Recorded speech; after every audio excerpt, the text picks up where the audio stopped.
Welcome back to the PLG123. This is episode 49, and today's tab is about Shopify's monster earnings report. Let's dive in.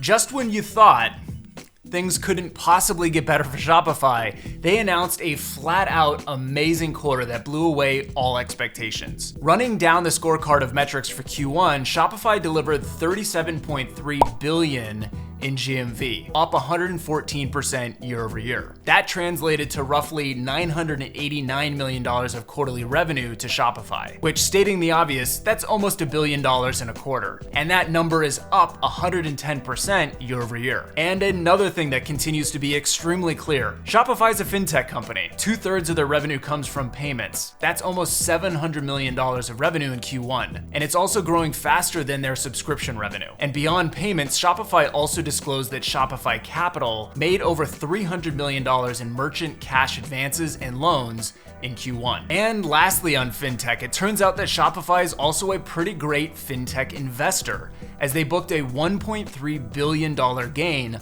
on their investment in Affirm, which itself had a big IPO in January. The word that probably comes to your mind is the same word that comes to mine. Wow.